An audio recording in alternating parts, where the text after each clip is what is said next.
Saudara-saudari terkasih, pada video kali ini saya akan melanjutkan membahas kanon-kanon tentang gedung gereja.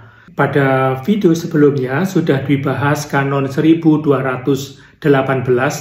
yang berbicara tentang pemberian nama atau titulus atau gelar gereja, bahwa sesudah gereja tersebut dipersembahkan atau dikonsekrasi, maka nama tersebut tidak boleh diubah.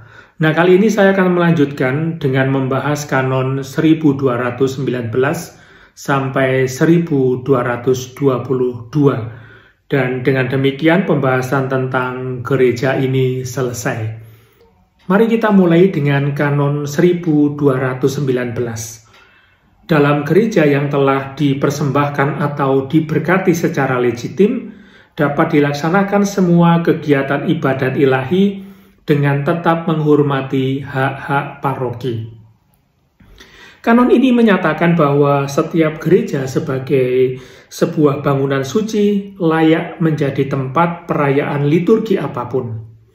Pembatasan yang diberikan itu tidak tergantung pada ketidaklayakan gereja, tetapi pada perlindungan hak-hak paroki dalam menggunakan gereja tersebut untuk upacara pembaptisan, perayaan Ekaristi, upacara sakramen Krisma, kemudian juga upacara perkawinan, upacara pemakaman, dan lain sebagainya sebagaimana tertuang di kanon 530 dan juga kanon 857 paragraf kedua. Lalu kanon berikutnya, kanon 1220 paragraf 1, semua orang yang bersangkutan hendaknya berusaha agar di gereja-gereja dipelihara kebersihan dan keindahan yang layak bagi rumah Allah, dan agar segala sesuatu yang tidak cocok dengan kekudusan tempat itu dijauhkan darinya. Lalu paragraf 2, untuk melindungi benda-benda suci dan berharga hendaknya dipergunakan cara pemeliharaan yang biasa dan sarana-sarana pengamanan yang tepat. Paragraf pertama itu mengingatkan kembali tanggung jawab mereka yang diberi kepercayaan untuk mengurus gereja, baik dari segi kebersihan, keindahan yang layak bagi rumah Allah, lalu hal-hal yang tidak cocok dengan kekudusan gereja agar dijauhkan. Nah, tentang hal ini kanon 1210 menjelaskan sebagai berikut. Dalam tempat suci hanya dapat diizinkan hal-hal yang berguna bagi pelaksanaan atau peningkatan ibadat, kesalehan, dan keagamaan, serta dilarang segala sesuatu yang tidak cocok dengan kekudusan tempat itu. Namun ordinaris dapat sesekali memberi izin untuk penggunaan lain asalkan tidak bertentangan dengan kekudusan tempat itu. Nah, penggunaan lain yang dimaksud masih berhubungan dengan kekudusan tempat tersebut, misalnya digunakan untuk konser musik liturgi suci atau digunakan untuk latihan kur persiapan Ekaristi. Lalu paragraf yang kedua itu berbicara tentang pemeliharaan dan keamanan terhadap benda-benda suci yang ada di dalamnya. Bagian inilah yang kiranya perlu mendapatkan perhatian, karena kadang terjadi bahwa membangun gereja itu lebih mudah daripada memelihara dan merawatnya, termasuk benda-benda suci yang ada di dalamnya. Lalu berikutnya adalah kanon 1221. Masuk ke dalam gereja pada saat perayaan-perayaan suci hendaknya bebas dan gratis. Undang-undang memastikan atau menjamin umat beriman untuk secara bebas dan gratis masuk ke dalam gereja pada saat perayaan-perayaan suci, terlebih di mana Ekaristi dirayakan. Juga terdapat kebutuhan untuk berdoa secara pribadi di dalamnya. Tentu dengan tetap berlaku ketentuan kanon 1220 paragraf kedua menyangkut tentang keamanan dan pemeliharaan. Dan yang terakhir kanon 1222 paragraf 1, Jika suatu gereja sama sekali tidak dapat dipergunakan lagi untuk ibadat ilahi dan juga tidak ada kemungkinan untuk memperbaikinya, gereja itu dapat diubah oleh uskup diosesan untuk penggunaan profan, tetapi bukan penggunaan kotor. Paragraf 2, bila alasan-alasan berat lain menganjurkan agar suatu gereja tidak lagi dipakai untuk ibadat ilahi, uskup diosesan sesudah mendengarkan dewan presbiteral dapat mengubah gereja itu untuk penggunaan profan yang tidak kotor, tetapi dengan persetujuan mereka yang secara legitim mempunyai hak terhadap gereja itu, dan asalkan hal itu tidak merugikan kebaikan jiwa-jiwa. Nah, kanon ini menjelaskan kemungkinan alih fungsi gereja ke penggunaan profan oleh uskup diosesan, artinya penggunaan di luar ibadah suci, seperti jadikan gedung gereja, gedung pertemuan, dan lain sebagainya, dan bukan untuk penggunaan kotor, misalnya prostitusi atau tempat judi, dan lain sebagainya. Nah, untuk pengalihan fungsi gereja ke penggunaan profan, itu ada beberapa syarat yang harus dipenuhi. Yang pertama, seperti yang tertulis dalam paragraf 1, gereja tersebut tidak dapat digunakan lagi. Dengan kata lain, gedung gereja tersebut sudah rusak, atau atapnya sudah jebol, tiang-tiangnya keropos. Kondisi tersebut bisa jadi alasan untuk mengalihfungsikan gereja, namun dengan syarat. Yang pertama, ketidakmungkinan objektif dan absolut.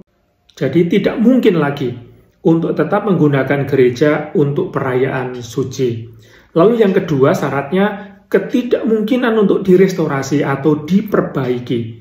Kalau kedua syarat tersebut tidak terpenuhi, artinya gereja bisa diperbaiki dan direstorasi, maka pengalihan fungsi tidak bisa dilakukan. Untuk pengalihan fungsi gereja ke penggunaan profan, syarat lainnya adalah disebutkan di paragraf kedua, mencakup keadaan-keadaan lain yang sangat mendesak dan urgen. Meskipun gereja masih dapat digunakan untuk ibadat ilahi, atau ada kemungkinan untuk diperbaiki atau direstorasi. Namun sebelum melakukan itu, uskup harus mentaati syarat-syarat yang terdapat di dalam undang-undang. Yang pertama, ia harus menentukan apakah ada alasan yang sangat berat atau serius untuk melakukan itu. Misalnya, keuangan yang tidak mencukupi untuk pemeliharaan gereja dengan baik karena jumlah umat parokinya semakin habis atau jumlah imamnya juga tidak ada atau berkurang seperti yang terjadi di gereja-gereja Eropa. Lalu syarat yang berikutnya adalah ia harus berkonsultasi dengan dewan imam. Kita tentu ingat bahwa konsultasi itu berbeda dengan persetujuan. Kalau dituntut konsultasi, maka uskup wajib melakukan konsultasi, namun tidak harus mengikuti kesepakatan mereka. Kalau uskup benar-benar yakin dengan pertimbangan sendiri, namun sebaiknya memang mengikuti kesepakatan mereka.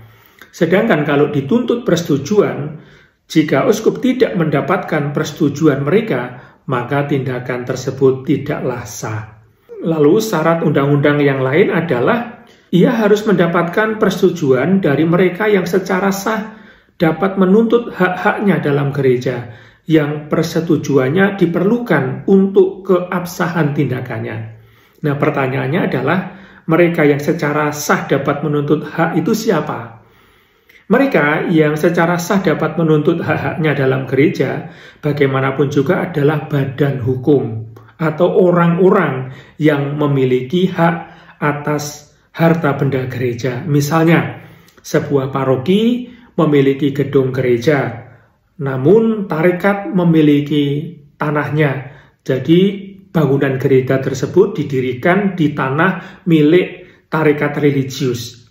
Nah, uskup harus mendapatkan persetujuan dari pastor paroki dan juga otoritas yang berwenang dari tarekat hidup bakti tersebut. Tetapi tidak dari pastor paroki yang parokinya itu sudah ditutup. Lalu mereka yang masih memiliki hak adalah orang perorangan yang mungkin juga dapat menuntut hak Misalnya pemberi sumbangan besar kepada gereja, yang sumbangannya itu diberikan dengan syarat gereja tetap dipergunakan sebagai tempat suci untuk jangka waktu tertentu. Nah, kalau seorang donatur memberikan sebagian besar dana untuk pembangunan gereja tersebut, lalu di dalam memberikan dana tersebut ada perjanjian bahwa gereja ini harus dipergunakan sebagai tempat suci untuk jangka waktu misalnya 100 tahun, maka orang-orang ini wajib untuk dimintai persetujuan oleh Bapak Uskup. Lalu mereka yang memberikan sumbangan namun tanpa syarat untuk pembangunan atau restorasi atau pemeliharaan gereja itu tidak memiliki hak apapun terhadap gereja, dan uskup tidak perlu berkonsultasi dengan mereka atau mendapatkan persetujuan mereka. Meskipun demikian, konsultasi dengan mereka merupakan tindakan bijaksana dan tentu sangat bermanfaat secara pastoral. Lalu syarat berikutnya adalah adanya kepastian dan tekad bahwa kebaikan jiwa-jiwa itu tidak dirugikan. Jadi tidak bisa hanya mengalihfungsikan begitu lalu jiwa-jiwa umat beriman itu tidak diperhitungkan lagi. Dan yang terakhir, ia harus memastikan bahwa pengalihfungsian itu tidak untuk penggunaan yang bersifat kotor. Dan tentu penilaian tersebut mesti mempertimbangkan budaya dan juga keadaan setempat. Nah, saudara-saudari terkasih, itulah norma undang-undang yang mengatur tentang gedung gereja. Semoga ini berguna. Terima kasih. Tuhan memberkati.